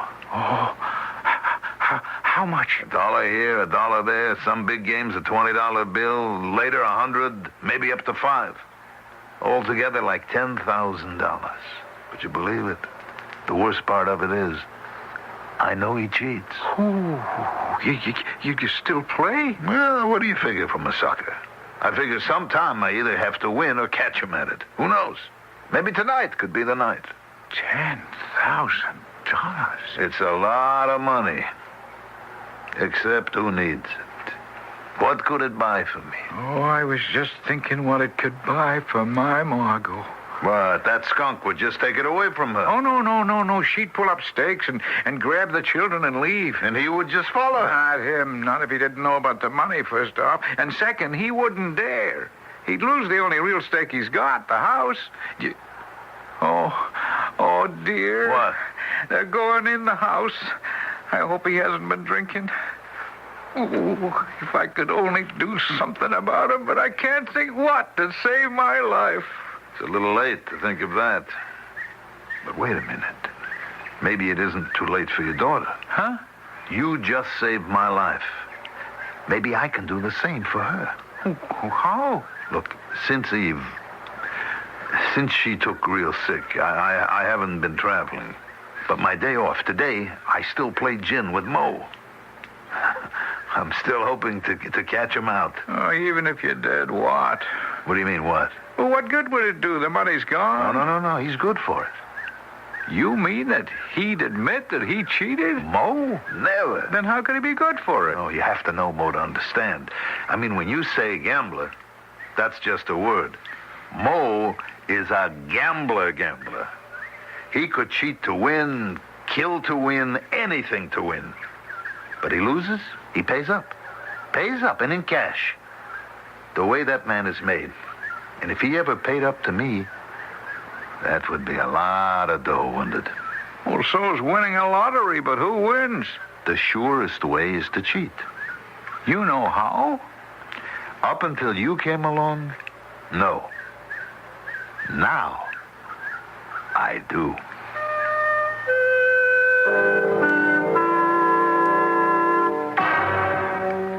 You're sure you understand now? Well, I guess. I never was much of a card player. Look, gin is the simplest game in the world. You have to have at least 3 of a kind, like, say, 3 aces or 3 fours, let's say. Or else a run of at least 3 in a suit. Now, you have 10 cards in your hands, all right? Any combination of runs and numbers that adds up to 10 cards, that gives you gin. Oh. But what about if you just have 9 cards and 1 left over? All right, if it's a low card, you go for a laydown. Understand? I mean, you're betting it's lower than the count he has in his hand. Oh, just like rummy. It is rummy. Only if you can get all 10 cards first for a laydown in gin, then you score big. So that's why it's called gin rummy. That's right. Now, look, you understand what you'll have to do. Well, sure, he can't see me, so I'll tell you what he's got, what he's looking for. I'll maybe cut the cards an extra time and figure out just how he's cheating you. That's the idea. Just hope I can swing it. See, we were never allowed to play cards in my house when I was growing up, so I'm kind of an amateur. Peter, you're kind of an amateur about everything. You know that?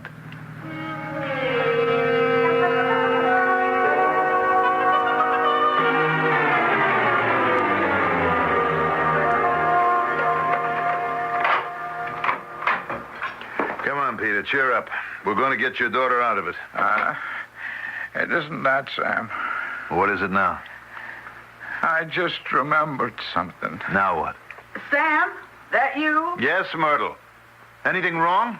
No, everything's under control. Eve, is she all right? Nothing to worry about. The doctor's with her. I thought you... I heard you talking to someone. Didn't I hear voices down here? No, I'm all alone. Oh, well, now, isn't that funny? I could swear I heard... That's what I was doing. What? Swearing. I tripped coming in the door. Oh. But never mind that. What happened to Eve?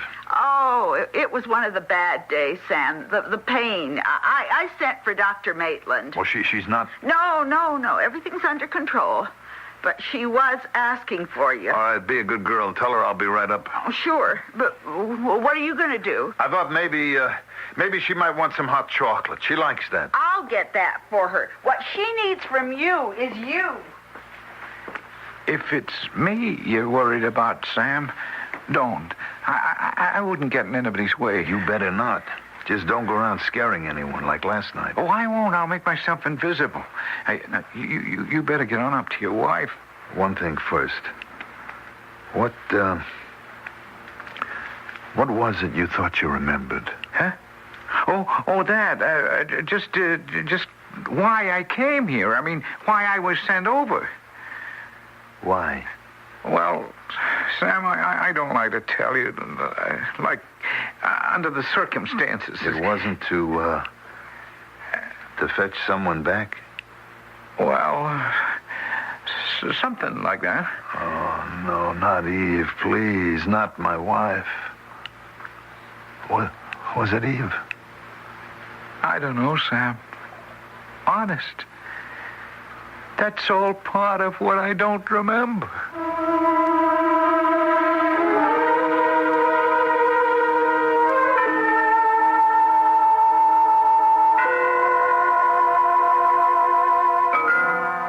The terrible thought has swept over Sam suddenly that the poor lost spirit he has befriended may be a dread messenger come to take his wife from him. Peter no longer is an object of pity, but has reassumed his own presence, a figure of haunting terror, the terror of the real unknown. I shall return shortly with Act 3.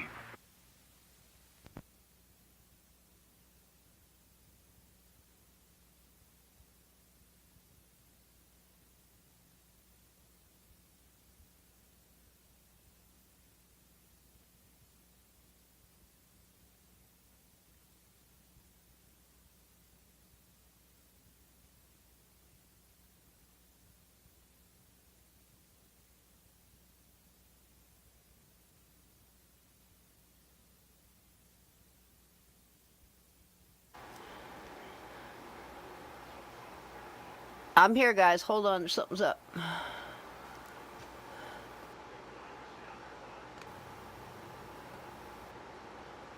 Store to right.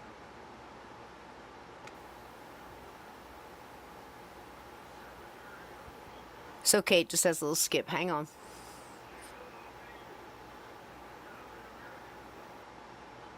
I have a team going with a Carvel store to Ricestown, Maryland. Maryland, huh? This is where I was cutting out commercials, and for some reason it's jumping right into the middle of something Steve and I told you guys a lot about. It was the old Tom Carvel ice cream commercial out of New York. Enjoy. What's your name? John Marazzo. What's your partner's name? Joseph Nuzzo. What is it that you told me he's such a ham that if you put him what? If you put him in a walk-in box, the product would no longer be kosher.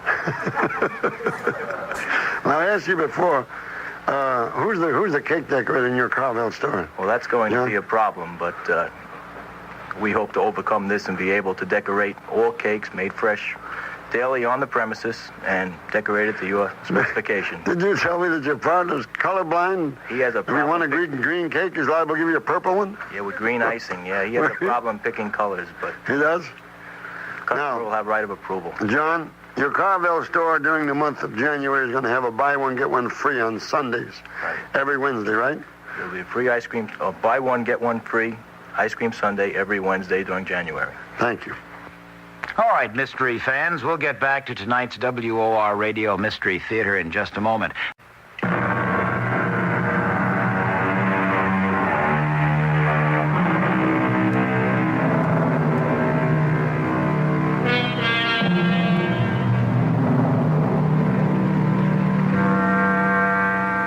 With a haunted and heavy heart, Sam climbs the stairs to his wife's bedroom. But an unexpectedly reassuring report from the doctor and his wife's apparent health have banished any unhappy thoughts from his mind. Temporarily, at any rate. And now he sits by her bed, her hand in his hand, as all true lovers do. With anxious eyes, he traces the face wasted by pain. Her eyes unnaturally bright, but still lit with love, never leave his face, as if memorizing every feature before they dim and fade away. Don't look so worried, Sam. I'm not, darling, not now. Dr. Maitland said I was all right, didn't he? He said you were stronger than ever. You know why? Why? Because I have to live 10 more days. It's our anniversary, remember? The 40th. You don't think I wouldn't be there with you for that? Of course you will. You know what it is, Sam? The 40th? Yes. I've already bought your present. I'll bet I can guess what it is. You want me to give it to you now? Indeed, I do not. Before the anniversary, that's bad luck. I'll wait till the day. And don't you worry, I'll be there. We'll both be there. Oh, I'll bet I can guess what my present is. You know, the 40th is rubies. Yes, I know. A ruby ring. Oh, I always wanted a ruby ring. I'll bet you can't guess what mine is for you, Sam. I bet I can't either. But do you want me... Eve? Eve? Oh, thank God. I thought... Oh, you're all right. You're all right still. My present. I wonder if you'll be here to give it to me. I wonder if I'll ever find out.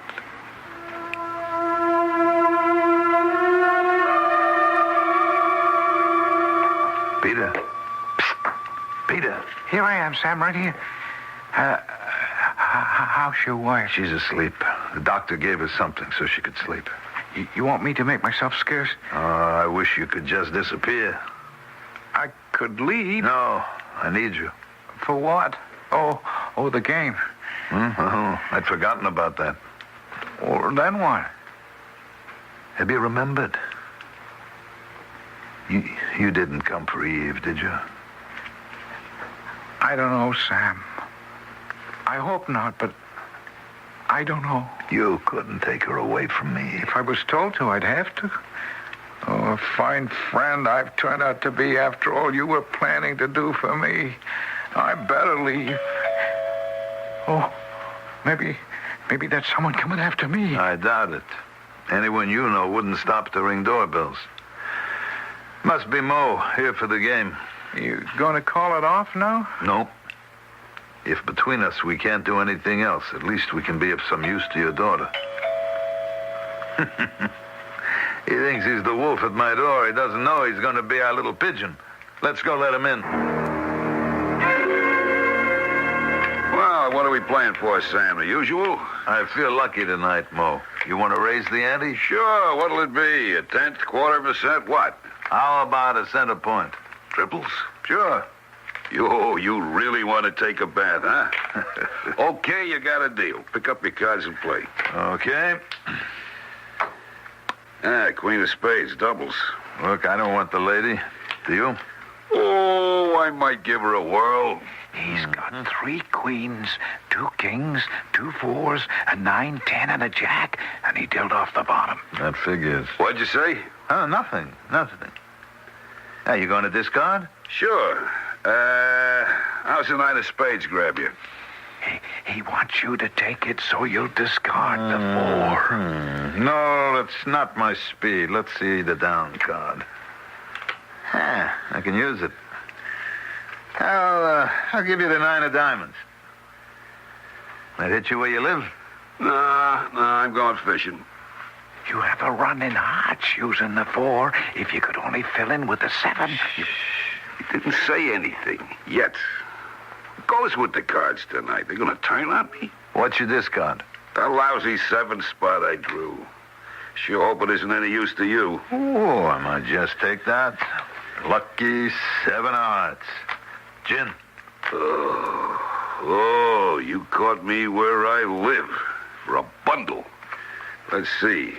3 ladies is all I lay. 2 fours is 8, 2 kings makes 28, 2 tens and a jack is 58, plus gin 25 is 83 in 3 boxes. Doubled. Spades, right? Right. 166 in 3 boxes?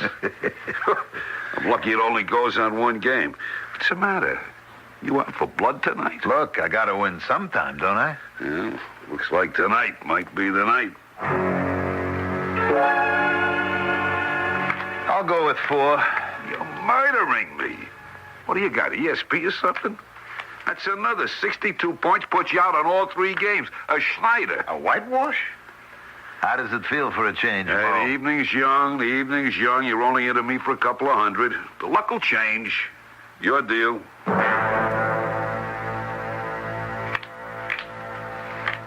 I don't understand. He's still cheating. With your help, he's not getting away with it. What are you, mumbling to yourself? Just tasting the fruits of victory. Well, enjoy him while you can, friend. It can't keep up this way. I'm betting it can. Want to put your money where your mouth is? Why not? Raise the stakes? Sure, name your poison. 5 cents a point. You got it. Fine. Now you don't stand a ghost of a chance. That's what you think, brother. Jen? Again? The name of the game. Well, I don't see how it's possible. That rounds off another board. You know you're 5,200 odd ahead. I still haven't caught up to what you're into me for the last 10 years, Mo. You're not out of the woods yet.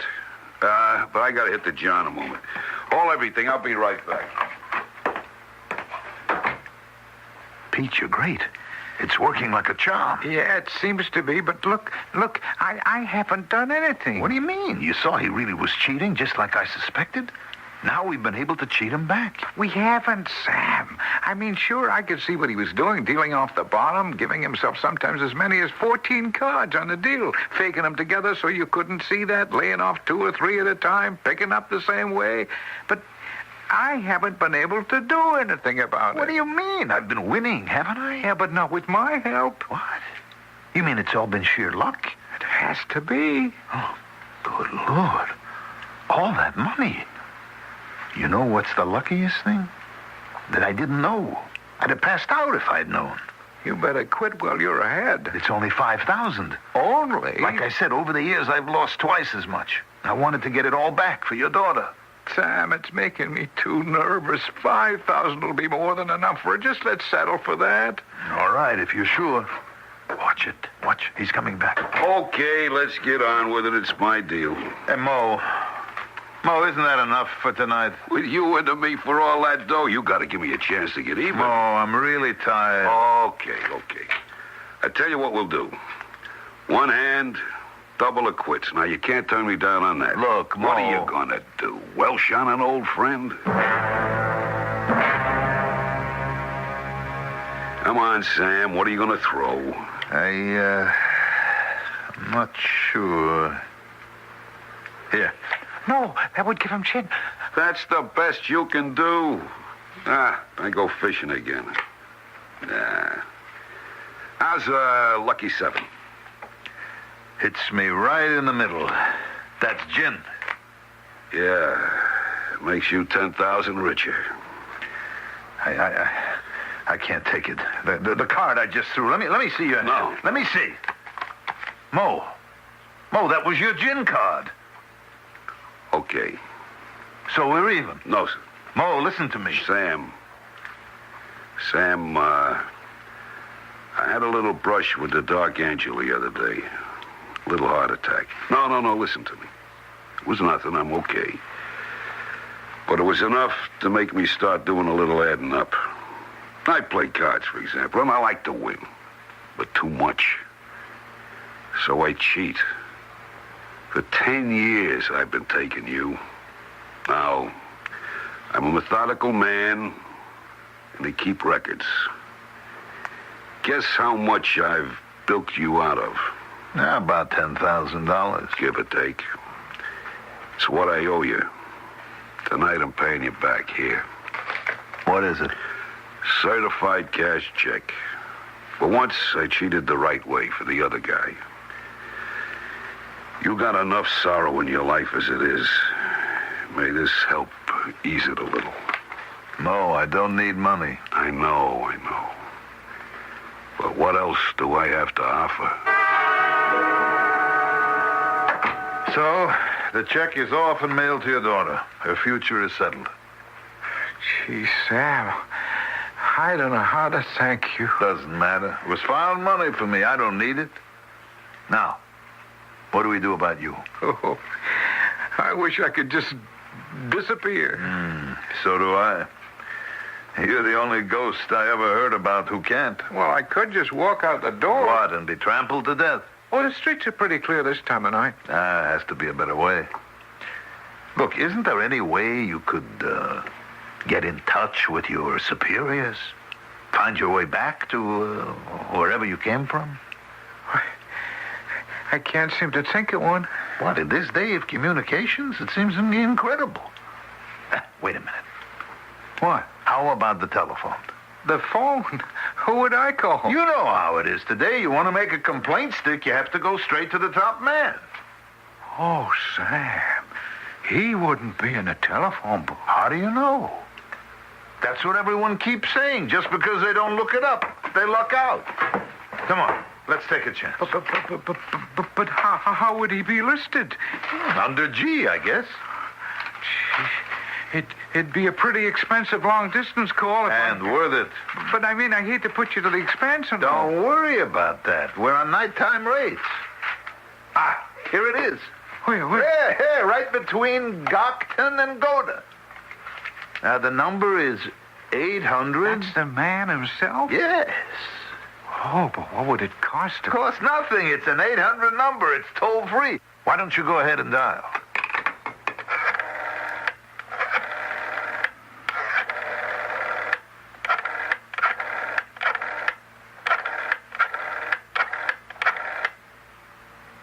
You get through? I don't know. There's no answer yet. I could... Oh. Is this the number I was trying to reach? Oh, yes, sir. I guess it was the number. This is Peter Pruitt. I don't know if you ever... Yes, sir. I know. Even the least of us. Mm-hmm. Oh, well, you see, sir, I got this crack in the head, and I forgot why we... Oh, yes, sir. I see. I'm sorry I wasn't quite with it, but... Uh-huh. Mm-hmm. Oh, I have to? Well, then that's all right. Yeah, thank you, sir. I'm real glad. Well? Well, Sam, I know everything now.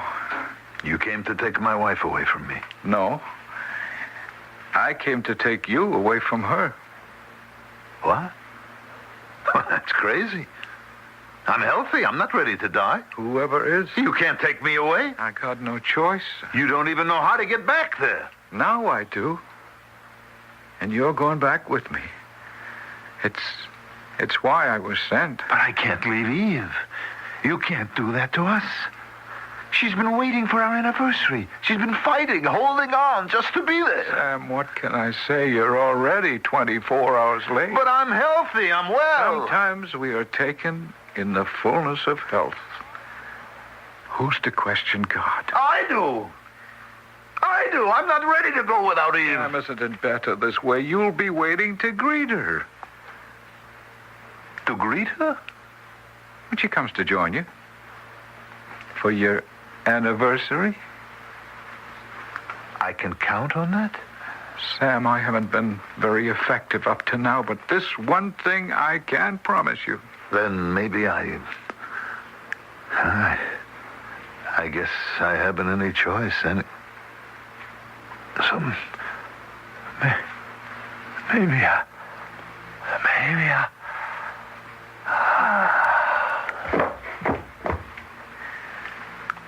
That's the only difficult part, Sam. Now, we're all going home.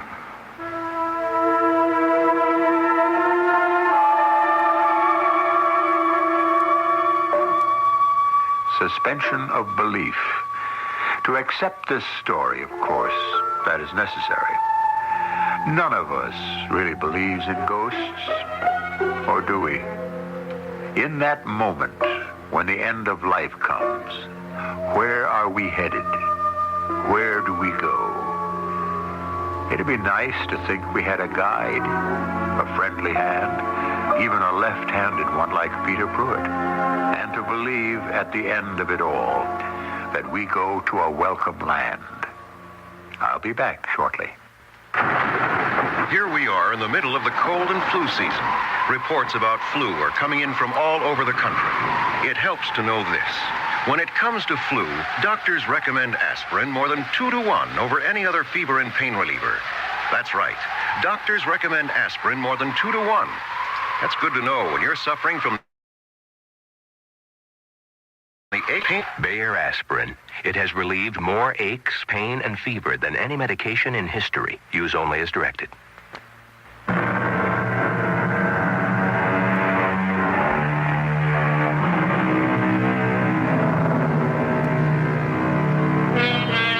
I don't know a better way to end tonight's story than with a quote from Shakespeare. Our revels now are ended. We are such stuff as dreams are made on, and our little life is rounded with a sleep. Can we wish more to Sam and Eve and Peter Pruitt, that forgetful ghost who at last remembered the way home? Our cast included Mandel Kramer, Martha Greenhouse, Ian Martin, and Jackson Beck. The entire production was under the direction of Hyman Brown.